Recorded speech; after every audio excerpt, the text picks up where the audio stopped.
Padres, they lose the series finale to the Detroit Tigers 3-1. Talking about this series, about this game, just the overall state of the Padres a little bit later on the show, the live stream on YouTube. So stay tuned for that. But today, I mean, it kind of felt dead, just the offense. I mean, Musgrove, was he at his best? He made a couple mistakes, couple home runs there, but he still ended up having a quality start. It's the Detroit Tigers. I mean, you score a bunch of runs, right? I think 5 runs in the first game.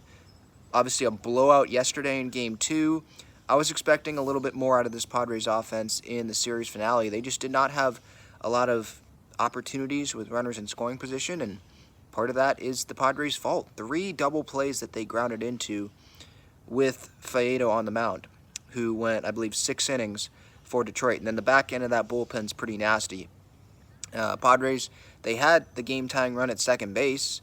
Javi Baez had that error that allowed Crony to reach, and then Crony gets to second on the wild pitch there in the 9th, but Gary pops up.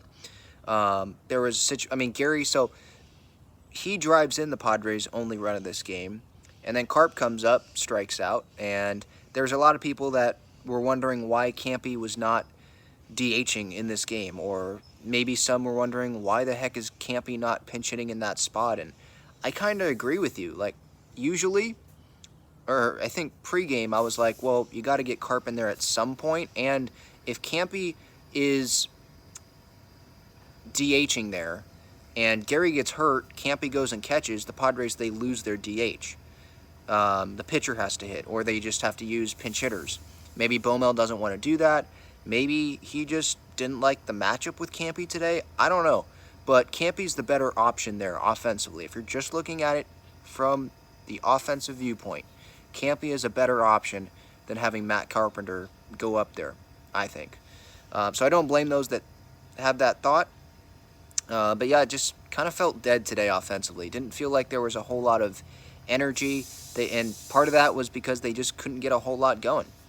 So more inconsistency from this team. Look, they took 2 out of 3, and they're getting closer to 500. But if you take a look at the standings, the Padres now, they're what, 4 games under, I think? So they're getting 1 game closer each series. All right, these last 2 series, getting 1 game closer to 500.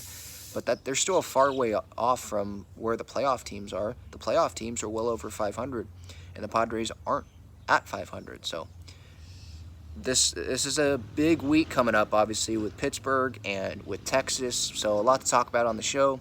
Disappointing series finale, I would say, for this Padres team, especially with Joe on the mound. He kept them in the game, and Padres, they just didn't give themselves a whole lot of opportunities to come through with runners in scoring position because they didn't have very many on second base or on third base.